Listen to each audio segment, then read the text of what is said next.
મિત્રો અગાઉના લેક્ચરમાં આપણે અભિસરણ અને અભિસરણ દબાણ નામક સંખ્યાત્મક ગુણધર્મની ચર્ચા કરી ચૂક્યા છીએ. બરાબર છે, જેનું સૂત્ર પણ આપણે મેળવ્યું છે. હવે આને લગતા કેટલાક MCQ અને એને લગતા 2-3 એક્ઝામ્પલ આપણે ગણી લઈએ, જેથી કરીને આને લગતો કોઈ પ્રશ્ન તમારે મિસ ના થાય. હવે એને અભિસરણ દબાણને અનુલક્ષે સંખ્યાત્મક ગુણધર્મ નંબર 4 આપણો છે. માની લો કે તમને આ રીતે પ્રશ્ન પૂછાયો કે નીચેના પૈકી કયા દ્રાવણનો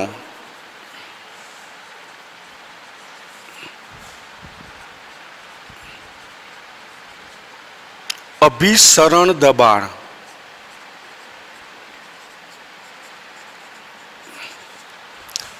મહત્તમ હશે.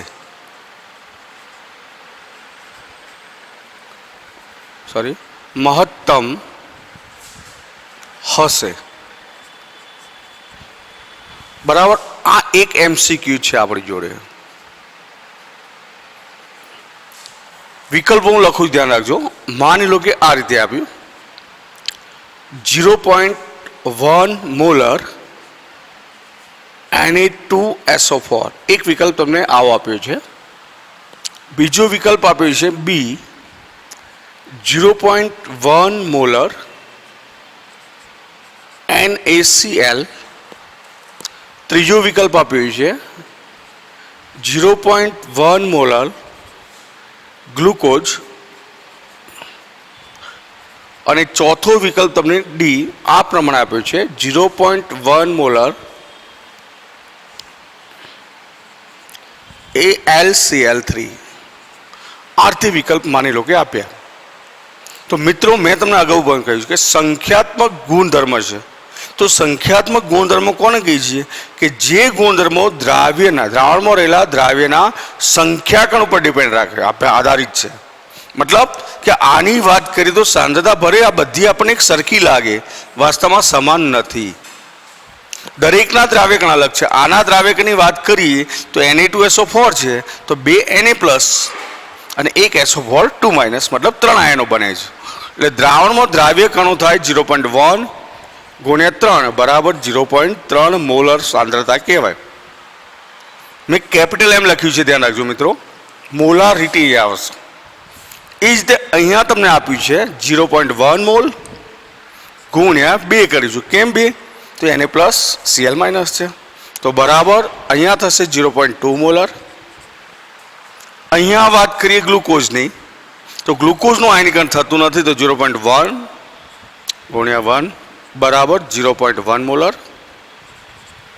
અને AlCl3 માટે વાત કરીએ તો 0.1 × 4 બરાબર 0.4 મોલર. તો આના ઉપરથી તમે જોઈ શકો છો કે સાંદ્રતા કોની વધારે છે? આની છે. બરાબર છે. તો અભિસરણ દબાણ કોનું વધારે લાગુ પાડવું પડે? આ દ્રાવણને. આપણને ખબર છે કે અભિસરણ દબાણ ક્યાંથી ક્યાં લાગુ પડે છે? વધુ સાંદ્રતા ધરાવતા દ્રાવણથી ઓછી સાંદ્રતા તરફ દબાણ લાગુ પાડીએ છીએ આપણે. અભિસરણ ઘટના ઓછીથી વધારે તરફ થાય, પણ અભિસરણ દબાણની વાત આવે તો વધારે ઉપર લાગુ પાડીશું, ઓછા તરફ લાગુ પડશે. બરાબર છે. અને એટલે આપણો જવાબ છે વિકલ્પ D. આ આપણો ફાઇનલ જવાબ થશે. મિત્રો આવા વિકલ્પો ગમે તે બની શકે. જાણે કે આની કે મહત્તમ શબ્દ વાપર્યો, આની જગ્યાએ માની કે ન્યૂનતમ શબ્દ હોત તો તમને સીધો જવાબ કયો મળે? તો વિકલ્પ C મળે, કારણ કે 0.1 મોલર છે. તો આવા ઘણા બધા MCQ આપણને ગુજકેટમાં, નીટમાં, JEE, AI-EEE પૂછાયેલા જ છે. તમે જુદા જુદા પેપર ફેંચશો અથવા જોશો તો તમને દરેક પ્રશ્નનો ખ્યાલ આના આધારે આવશે. બરાબર છે. હવે આને લગતું એક એક્ઝામ્પલ મિત્રો હું લખું છું, ધ્યાન રાખજો. બરાબર. સૂત્ર આપણે કાલે ભણી ચૂક્યા છીએ, એટલે ગણતરીમાં સરળતા રહેશે. એક રકમ લખું છું, ધ્યાન રાખજો કે એક્ઝામ્પલ છે આપણી પાસે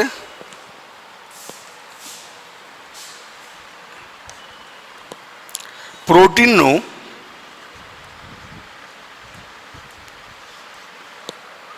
બસો સેમી ઘન દ્રાવણ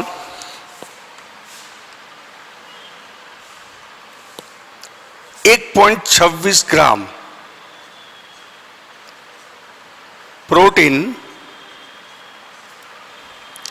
ધરાવે છે.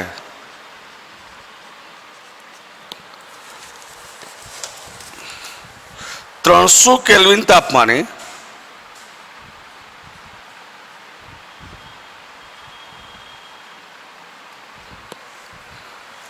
આવા દ્રાવણનું અભિસરણ દબાણ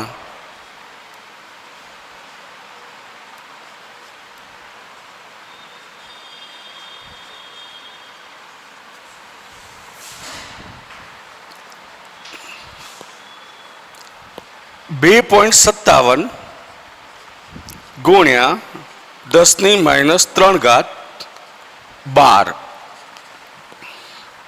જણાયું છે. તો પ્રોટીનનો મોલર દળ ગણો.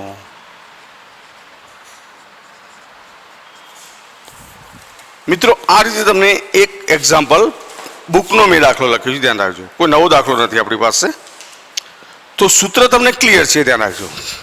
આપણે કાલે જ સૂત્ર મેળવ્યું હતું, પાઈ બરાબર W2RT અપોન M2V, આવું સૂત્ર આપણી પાસે હતું. બરાબર છે. હવે તમને આની અંદર કઈ કઈ વિગતો આપી છે તો તમે જોઈ શકો છો કે જ્યાં પાઈ તમને આપ્યું છે, કેટલું છે અભિસરણ દબાણ, તો 2.57 ગુણ્યા 10⁻³ બારમાં આપેલું છે. બરાબર છે. બીજું શું આપ્યું છે? પ્રોટીનના દ્રાવણની વાત કરી છે. તો દ્રાવણનું કદ એટલે V બરાબર 200 સેમી ઘન છે. મતલબ મિત્રો 200 ml થાય અને 200 ભાગ્યા 1000 એટલે થશે 0.2 લીટર થશે. બરાબર છે. બીજું શું છે? તો તમારી પાસે તાપમાન, તો તાપમાન 300 કેલ્વિન છે. આર એટલે વાયુચંક. હવે તમને ખબર હોવી જોઈએ કે દબાણ 12 છે, તો વાયુચંક માટે આપણને ખબર છે આર બરાબર 8.314 ગુણ્યા 10⁻². બરાબર છે. લગભગ બરાબર એમ ન લેવું તો 0.083 બાર આપણે લઈ શકીએ છીએ. Kelvin inverse, mall inverse. બરાબર છે. એટલે કે લીટર ઇન્ટુ બાર અથવા બાર into litre into kelvin inverse into mole inverse છે. આ છે. શું બીજું શું આપ્યું છે તમારે? બીજી જરૂર શું છે? W2, તો દ્રાવ્યનું વજન આપ્યું છે બરાબર 1.26 ગ્રામ છે. અને તમારે શોધવું શું છે? M2 બરાબર પ્રશ્નાર્થ. તો મિત્રો આની અંદર કિંમતો જ મૂકવાની છે, આપણે બીજું કંઈ કરવાનું નથી. તો M2 બરાબર W2RT અપોન પાઈ ઇન્ટુ V. બરાબર છે. આની કિંમતો આપણે મૂકી દઈએ. તો W2 છે 1.26, આરની કિંમત 0.083, તાપમાન T છે 300 કેલ્વિન, કે આપણે તાપમાન કેલ્વિનમાં મૂકવાનું છે. પાઈ છે તમારી પાસે કેટલું? તો 2.57 ગુણ્યા 10⁻³ અને V છે 0.2 લીટર. તો આની કિંમતો મૂકતા આપણને જવાબ શોધો કેટલો આવશે? તો તમારો જવાબ આવશે લગભગ કેટલો? 61,022 ગ્રામ ઇન્ટુ મોલ ઇન્વર્સ 61022 ગ્રામ ઇન્ટુ મોલ ઇન્વર્સ. આ આપણો ફાઇનલ જવાબ. મેં તમને કાલે પણ વાત કરી હતી, બરાબર, અગાઉના લેક્ચરમાં પણ, કે જો પ્રોટીન જેવા વિરાટ આણ્વીય પદાર્થના આણ્વીય દળ ગણવા છે તો સંખ્યાત્મક ગુણધર્મ આપણને કયો મહત્વનો ઉપયોગી થશે? તો અભિસરણ દબાણ. બરાબર છે, તો એની મદદથી જ ગણી શકાય. બીજું એક એક્ઝામ્પલ મિત્રો હું ગણાવી દઉં છું, ધ્યાન રાખજો. પછી આપણે આગળના ટોપિકમાં જઈશું. હજુ એક એક્ઝામ્પલ ગણીને કે માની લો કે તમને આ રીતે આપ્યું છે કે 37 ડિગ્રી સેલ્સિયસ. એક્ઝામ્પલ આપણે લખીએ છીએ નંબર 2. 37 ડિગ્રી સેલ્સિયસ તાપમાને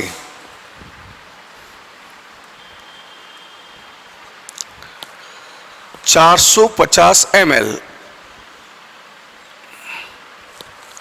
પાણીમાં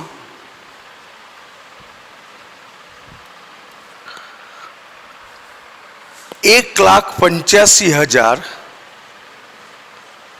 મોલર દળ ધરાવતા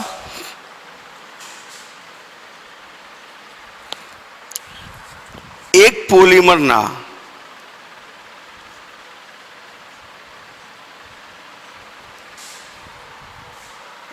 1 ગ્રામની ઉમેરીને બનાવેલા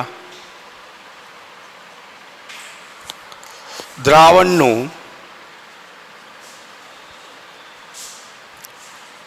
અભિસરણ દબાણ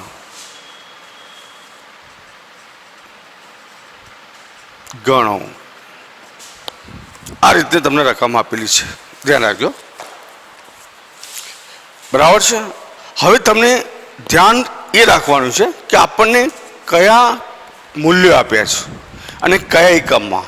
સૂત્ર તો આપણનું અભિસરણ દબાણ જ ગણવું છે, એટલે સીધું સૂત્ર તો આ જ આવશે.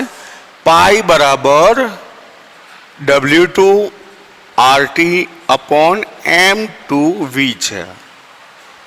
બરાબર છે. હવે તાપમાન T છે, જ્યાં T તમને આપ્યો છે, પહેલા જે આપ્યું એ પ્રમાણે લખીએ આપણે. T છે 37 ડિગ્રી સેલ્સિયસ છે, ધ્યાન રાખજો. બરાબર છે. વત્તા 273 બરાબર 310 કેલ્વિન થશે, ધ્યાન રાખો. મિત્રો ઘણા ભૂલે કે તાપમાન જે આપ્યું એકમો સીધું મૂકી દે એટલે જવાબ આપણો ખોટો પડશે. બરાબર છે. તો તાપમાન છે 310 કેલ્વિન. બીજું શું આપ્યું છે? દ્રાવણનું કદ આપ્યું 450 ml છે, મિત્રો ધ્યાન રાખજો. બરાબરનું લખીશ 0.450 લીટર. બરાબર છે. હવે બીજું શું આપ્યું છે તમને? મોલર દળ M2 આપ્યું છે, તો 1,85,000 મોલર દળ આપી દીધું છે, ગ્રામ ઇન્ટુ મોલ ઇન્વર્સ. બરાબર છે. દ્રાવ્યનું દળ આપ્યું છે 1 ગ્રામ. બીજું તમને શું આપ્યું છે? દ્રાવણ બનાવવામાં આવે તો શું શોધવું શું છે? આર તો તમને ખબર હોવી જોઈએ. હવે આરની કિંમતમાં ધ્યાન એ રાખજો કે આપણે અભિસરણ દબાણ પાઈ ગણવું છે. જો તમારે પાઈ, માનો કે આ પ્રશ્ન વિકલ્પમાં આપ્યો અને અભિસરણ દબાણ જો વાતાવરણમાં આપ્યું હોય તો વાતાવરણમાં આરની કિંમત છે 0.082, ધ્યાન રાખજો. બરાબર. લીટર. બરાબર છે. વાતાવરણ આપણે કહીએ છીએ ATM, kelvin inverse, mall inverse, આ મૂલ્ય છે. પણ વાતાવરણ હોય ત્યારે પણ આની કિંમત 8.314 ગુણ્યા 10⁻² છે. Litre, bar, kelvin inverse, mall ઇન્વર્સમાં છે, ધ્યાન રાખજો. એટલે આપણે પાઈ સામો શોધવું છે એ ધ્યાન રાખવું જરૂરી છે, જેથી જવાબમાં વેરિએશન ના આવે. આપણે માની લો કે 12માં શોધીએ તો 8.314 ગુણ્યા 10⁻², અથવા એ નથી લેવું તો લગભગ બરાબર આપણે લઈ શકીએ 0.083. બરાબર છે. Litre, bar, kelvin inverse into mole inverse. તો આ કિંમતો જ મૂકવાની છે.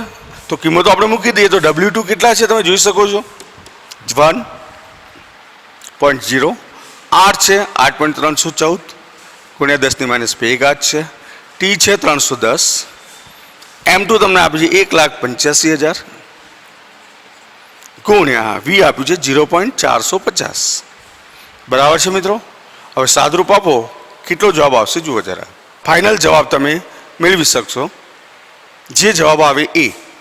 હવે અહીંયા તમને આરની કિંમત પાસ્કલમાં આપીને ગણેલો છે, ધ્યાન રાખજો મિત્રો કે 8.314 ગુણ્યા 10³ પાસ્કલ તરીકે ગણીને આપેલો છે. જો આ કિંમત પાસ્કલમાં હોય તો હું જવાબ તમને કહી દઉં છું, એ જવાબ છે 30.96 પાસ્કલ. બરાબર છે. અહીંયા એને ગણતરી જે આપી છે પાસ્કલમાં, એટલે કે આટલા પાસ્કલ આપેલા છે PA, અને એટલા માટે હું જો પાસ્કલમાં લઉં તો આ જવાબ તમારી પાસે છે 30.96 પાસ્કલ.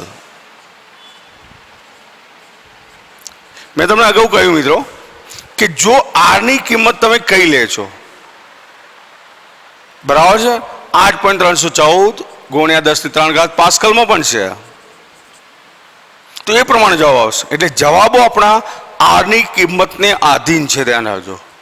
આરની કિંમત બદલાશે તો જવાબો બદલાશે. બરાબર છે.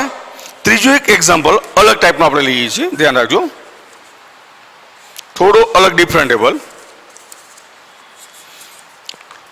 અને એ દાખલો હું લખું છું, પછી આગળની થિયરીમાં આપણે જઈએ. રકમ તમને આ રીતે આપી છે, 300 કેલ્વિન તાપમાને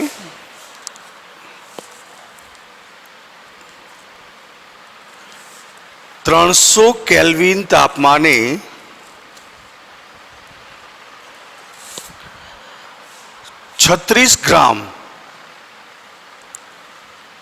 ગ્લુકોઝ ધરાવતા તેના દ્રાવણનો અભિસરણ દબાણ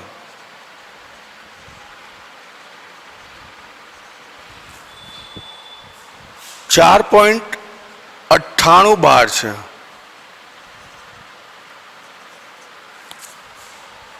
જો તેજ તાપમાને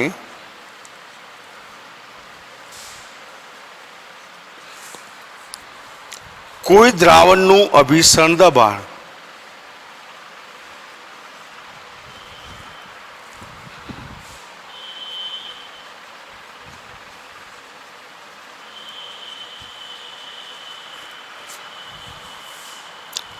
.52 બાર હોય તો તેની સાંદ્રતા કેટલી હશે? બરાબર છે મિત્રો, ધ્યાન રાખજો. તો અહીંયા આપણું એક સૂત્ર ધ્યાન રાખજો, અગાઉ ભણી ચૂક્યા છીએ, પાઈ બરાબર CRT. આ સૂત્રનો ઉપયોગ આપણે અહીંયા કરી શકીએ છીએ, કારણ કે તમને 300 ગ્રામ 300 કેલ્વિન તાપમાને 36 ગ્રામ ગ્લુકોઝ, બરાબર છે.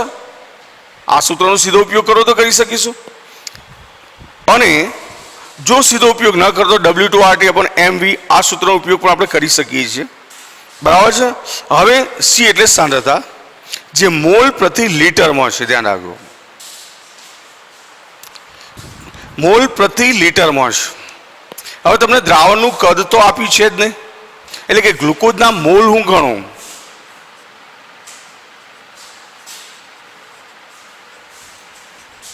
બરાબર છે. તો વજન 36/180 થવાના, બરાબર છે.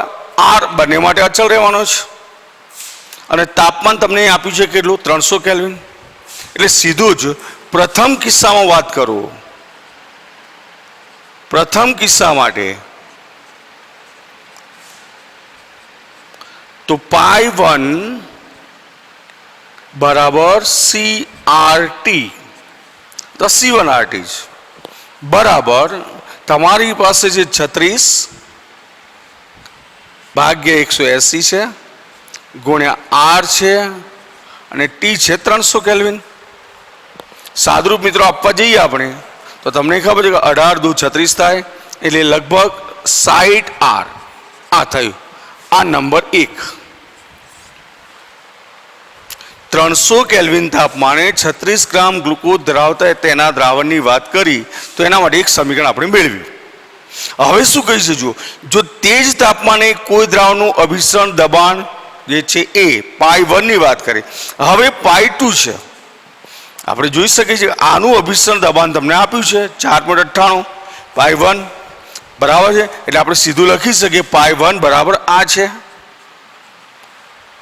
દ્વિતીય કિસ્સા માટે વિચારે તો દ્વિતીય કિસ્સા માટે π2 બરાબર C, અહીંયા C1 RT લીધું તો અહીંયા C2 RT લઈ લો. બરાબર છે. હવે તમારે શોધવું શું છે મિત્રો, ધ્યાન રાખજો. તો શોધવાનું તમારે શું છે, તો આપણે શોધવાનું આ છે. જુઓ કે અહીંયા હું કિંમત માન લો કે મૂકી દઉં, બરાબર છે, કિંમતો પછી મૂકી ચાલો. તો C2 તમારે શોધવો છે. R તમને ખબર છે, T કેટલા છે તો 300 કેલ્વિન જ છે. તમારે શોધવાનું C2 છે. આ સમીકરણ નંબર π2 બરાબર આને નંબર 2 લઈએ અથવા આમાં બંનેમાં કિંમત મૂકી દઈએ, એટલે કે C2 ગુણ્યા 300 ગુણ્યા R છે. હવે સમીકરણ 1 અને 2 નો ગુણોત્તર લઈએ. ધ્યાન રાખજો. તો અહીંયા દર્શાવું છું સમીકરણ 1 અને 2 નો ગુણોત્તર લેતા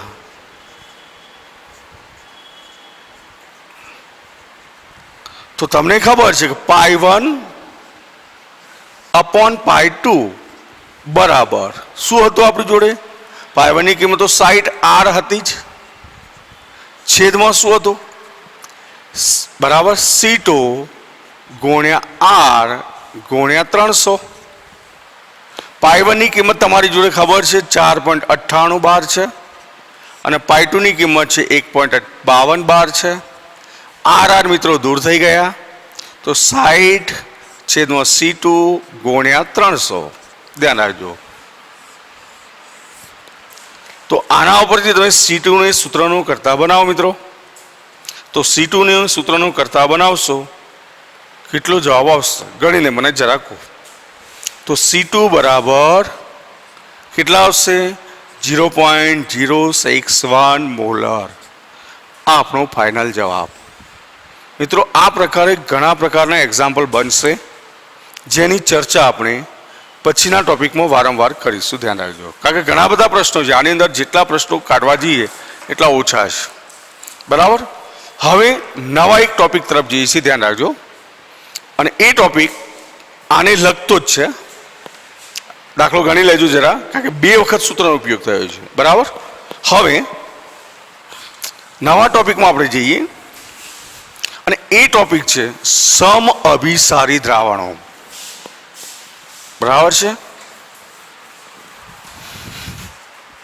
આપણો અભિસરણ દબાણને જ લગતો ટોપિક સમઅભિસારી દ્રાવણો અથવા આઇસોટોનિક દ્રાવણો. બરાબર છે. ધ્યાન રાખજો. સમઅભિસારી દ્રાવણો કોને કહીશું મિત્રો? તો સરખા તાપમાને અથવા આપેલા તાપમાને. બરાબર છે. વ્યાખ્યા અને પોઈન્ટ ટુ પોઈન્ટ દરેક વિગતો નોંધું છું, ચોકસાઈથી સમજો, કારણ કે આને લગતો MCQ આપણને લગભગ પરીક્ષામાં હોય છે. બરાબર છે. એટલે હું સીધી જ આની સ્પષ્ટ વ્યાખ્યા લખું. ધ્યાન રાખજો. આપેલા તાપમાને સમાન અભિસરણ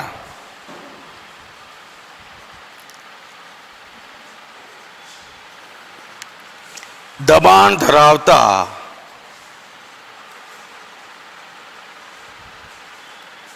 દ્રાવણોને સમઅભિસારી દ્રાવણો કહે છે. વ્યાખ્યા બરાબર સમજો. આપેલા તાપમાને સમાન અભિસરણ દબાણ ધરાવતા દ્રાવણોને સમ અભિસારી દ્રાવણો કહીએ છીએ. મિત્રો, સમ અભિસારી દ્રાવણોમાં એવું હોય છે કે બાષ્પ દબાણ પણ સમાન હોય છે અને એટલે ઘણીવાર આને સમદાબી દ્રાવણો પણ કહીએ છીએ. એટલે આપણે લખી શકીએ સમ અભિસારી દ્રાવણોના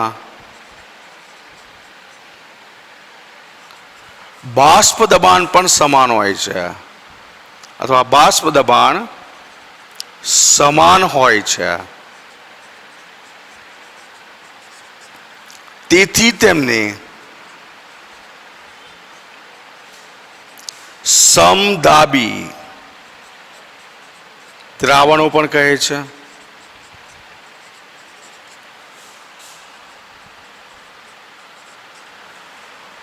બીજું શું સમાન કહ્યું આપણે? બાષ્પ દબાણ પણ સમાન હોય છે. ધ્યાન રાખજો, હું જે અંડરલાઈન કરું છું એ બાબતો જરા સમજો. બરાબર છે. અને સમ અભિસારી દ્રાવણોને અર્ધ પારગમ્ય પડદા દ્વારા, ધ્યાન રાખો, સમ અભિસારી દ્રાવણોને અર્ધ પારગમ્ય પડદા દ્વારા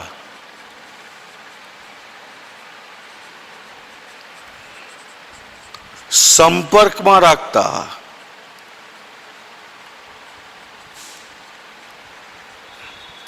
તેમની વચ્ચે અભિસરણ થતું નથી. હું જે કન્ડિશનો લખું છું એ જ બરાબર સમજો. પહેલી કન્ડિશન આપણે સ્પષ્ટ કહી કે આપેલા તાપમાને સમાન અભિસરણ દબાણ ધરાવતા દ્રાવણોને આપણે સમ અભિસારી દ્રાવણો કહ્યા છે. સમ અભિસારી દ્રાવણોના બાષ્પ દબાણ સમાન હોય છે. હવે સીધી વાત છે કે અભિસરણ દબાણ સમાન, બાષ્પ દબાણ સમાન, તો સાંદ્રતા તો સમાન હોય જ, એટલે કે મોલારિટી પણ સમાન જ હશે. બરાબર છે. હવે સમ અભિસારી દ્રાવણોને અર્ધ પારગમ્ય પડદા દ્વારા સંપર્કમાં રાખવામાં આવે તો તેમની વચ્ચે અભિસરણ થતું નથી, એટલે કે અભિસરણ ઘટના ઉદ્ભવતી નથી. બરાબર. હવે આગળ વધીએ. દાખલા તરીકે ઉદાહરણ લઉં છું કે દાખલા તરીકે 0.1 મોલર H2SO4 લો અને એની સાથે હું લઉં 0.3 મોલર ગ્લુકોઝ. બરાબર છે, સમજો બરાબર. 0.3 મોલર ગ્લુકોઝ અને 0.1 મોલર H2SO4 બંને સમ અભિસારી છે. ધ્યાન રાખજો, કેવા છે? સમ અભિસારી છે. કેમ? વિચારો. હવે મેં તમને પહેલા જ કહ્યું કે સંખ્યાત્મક ગુણધર્મ છે. તો H2SO4 ના 3 આયનો, 2 H+ અને 1 છે SO4 2-, એટલે ટોટલ આયનો 3 ગુણ્યા 0.1. બરાબર. એટલે આ મેં લખ્યું છે, ધ્યાન રાખજો, આ પણ સમ અભિસારી છે. એટલે સીધી આની જોવાનું મિત્રો, ધ્યાન રાખજો. 0.1 0.3 નહીં, આ પણ જોવાનું સાથે. બરાબર છે. એ જ રીતે 0.91% W/V બરાબર છે NaCl નું દ્રાવણ, મતલબ જલીય દ્રાવણ. 0.91% W/V બરાબર, અથવા W/V સાંદ્રતા ધરાવતું NaCl નું દ્રાવણ રુધિરમાંના રક્તકણના પ્રવાહી સાથે સમ અભિસારી છે. મેં ઉદાહરણ લખ્યા છે, બરાબર સમજો, કારણ કે ઓબ્જેક્ટિવમાં તમને સીધા ઉદાહરણ પૂછશે. એક ઉદાહરણ લખ્યું છે 0.1 મોલર H2SO4 અને 0.3 મોલર ગ્લુકોઝ. ગ્લુકોઝ લો, યુરિયા લો, ફ્રુક્ટોઝ લો, ગમે તે લો. બરાબર છે. 0.91% ઓફ W/V NaCl નું દ્રાવણ એ રુધિરમાંના રક્તકણના પ્રવાહી સાથે સમ અભિસારી છે. બરાબર છે મિત્રો? આવા ઉદાહરણ ઘણા બધા આપણે લઈ શકીએ છીએ. હવે ઘણી વાર એવું બને છે કે બે દ્રાવણો પૈકી એકની સાંદ્રતા ઓછી હોય, બરાબર છે, અને એકની વધારે હોય. તો એના માટે એક નવો શબ્દ આવ્યો ત્યાં, અલ્પ અભિસારી ઓછી સાંદ્રતા માટે અને અતિ અભિસારી વધુ સાંદ્રતા માટે. બરાબર છે? એટલે ધ્યાન રાખજો કે આપણે હવે નવા પોઈન્ટ કે જે જુદા જુદા દ્રાવણના અભિસરણ દબાણ, ધ્યાન રાખજો. માની લઈએ કે બે જુદા જુદા દ્રાવણના અભિસરણ દબાણ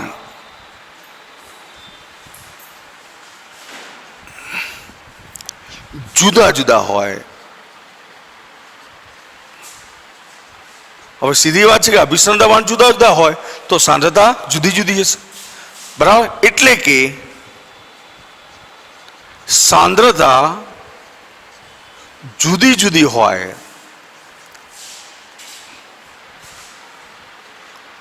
તો ઓછી સાંદ્રતા અથવા ઓછું અભિસરણ દબાણ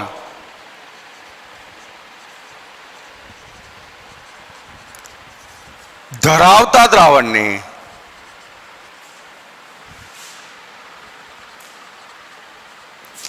વધુ અભિસરણ દબાણ ધરાવતા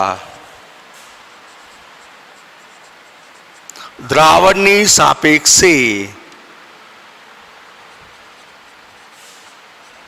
અથવા સાપેક્ષમાં હાઇપોટોનિક, ધ્યાન રાખજો મિત્રો, હાઇપોટોનિક, જેના માટે શબ્દ છે અલ્પ અભિસારી કહે છે અથવા દ્રાવણ કહે છે.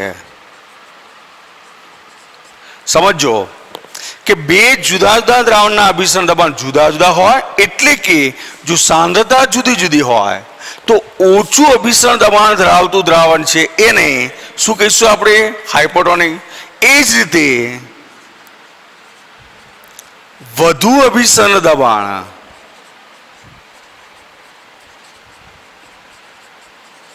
ધરાવતા દ્રાવણને ઓછા અભિસરણ દબાણ ધરાવતા દ્રાવણની સાપેક્ષે અથવા દ્રાવણની સાપેક્ષમાં શું કહીશું? હાઇપરટોનિક. ધ્યાન રાખજો, હું શબ્દો બોલું છું. હાઇપરટોનિક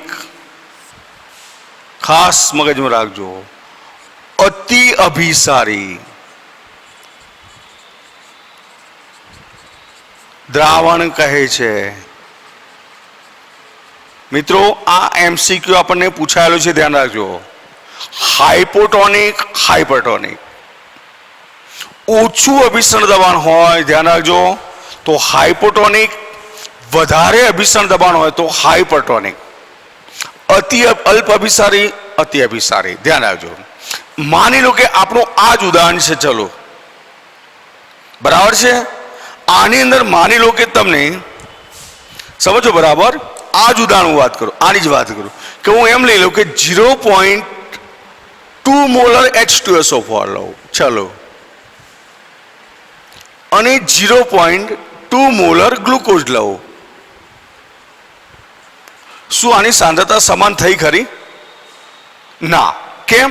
કે આનું થઈ 3 એટલે કે 0.2 ગુણ્યા 3 એટલે કે 0.6 મોલર થઈ ગઈ દ્રાવ્ય કણો, અને આના 0.2 ગુણ્યા 1 0.2 મોલર થાય દ્રાવ્ય કણ. તો આ જે દ્રાવણ છે એને આપણે શું કહીશું? આ દ્રાવણને શું કહીશું મિત્રો? હાઇપોટોનિક. હાઇપોટોનિક કહીશું. અને આને શું કહીશું? તો હાઇપરટોનિક. ધ્યાન રાખજો, હાઇપર હાઇપોનો ડિફરન્સ સમજ. વધારે સાંદ્રતા હાઇપર, આપણે બોલી છે ખબર ને, વધારે ટેન્શન હાઇપર ટેન્શન. બરાબર છે. એટલે વધારે માટે હાઈપર, ઓછા માટે હાઈપો, ધ્યાન રાખજો. બરાબર છે. એ જ રીતે માની લો કે આપણું આ દ્રાવણ લીધું 0.91%. બરાબર છે. હું સીધું જ લખી શકીએ છીએ આપણે કે 0.91% W/V કરતા વધુ સાંદ્રતા ધરાવતું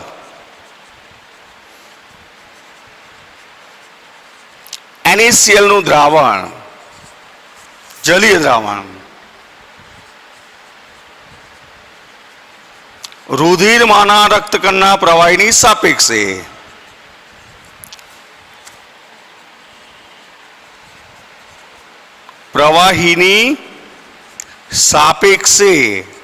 શું કહીશું? બોલો, શું કહીશું? કારણ કે આના કરતા વધારે સાંદ્રતા ધરાવતું હતું તો સાપેક્ષે હાઇપરટોનિક કહેવાય.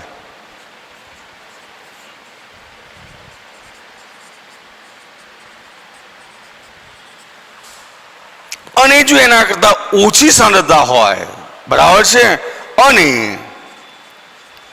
0.91% ઓફ W/V કરતા ઓછી સાંદ્રતા ધરાવતું દ્રાવણ NaCl નું દ્રાવણ રુધિરમાંના રક્તકણના પ્રવાહીની સાપેક્ષે શું કહીશું મિત્રો? હાઇપોટોનિક દ્રાવણ કહેવાય. એનો મતલબ મિત્રો શું થયું કે રુધિરમાં તમારે સીધે સીધો 0.91% W/V સાંદ્રતા ધરાવતું NaCl નું દ્રાવણ નસમાં દાખલ કરી શકાય. નસની અંદર દાખલ કરવું હોય તો 0.91% ઓફ W/V NaCl નું દ્રાવણ છે રુધિરમાં, નસમાં આપણે દાખલ કરી શકીએ છીએ. પણ એનાથી જો વધારે સાંદ્રતા ધરાવતું દ્રાવણ આપણે લઈએ, બરાબર છે, NaCl નું દ્રાવણ, તો અભિસરણ ઘટના ચાલુ થઈ જાય. એટલે રુધિરમાં જે રક્તકણ જે છે એનો પ્રવાહી શોષાઈને બહાર આવે, એટલે રક્તકણો સંકોચાય છે. પણ જો 0.91% કરતા ઓછી સાંદ્રતા ધરાવતું જો દ્રાવણ તમે દાખલ કરો નસમાં, બરાબર છે, તો એ રક્તકણના પ્રવાહી સાથે સમઅભિસારી થતું નથી, હાઇપોટોનિક બની જાય છે. અને એટલે એ રુધિરમાંના જે રક્તકણ છે એ આ પ્રવાહી આમાંથી દ્રાવક શોષે છે, એટલે રક્તકણો ફૂલે છે. સમજ પડે હું જે બોલ્યો એમાં કે 0.91% ઓફ W/V NaCl જે છે, બરાબર છે, એનું જલીય દ્રાવણ તમે રુધિરના અંદર દાખલ કરો તો રક્તકણ ઓછી સાંદ્રતા હોત એની તો રક્તકણો ફૂલે છે. અને એની જો સાંદ્રતા વધારી દીધી હોત 91% કરતા, 0.91% કરતા, તો રક્તકણો સંકોચાય છે. બરાબર છે. તો આ થઈ વાત સમ અભિસારી દ્રાવણો, હાઇપોટોનિક દ્રાવણ, હાઇપરટોનિક દ્રાવણ. બરાબર છે. અને MCQ અને છેલ્લો ટોપિક આપણો આવી રહે છે પ્રતિ અભિસરણ અને વોન ડ્રોપ અવયવ, જેની ચર્ચા આપણે પછી કરીશું.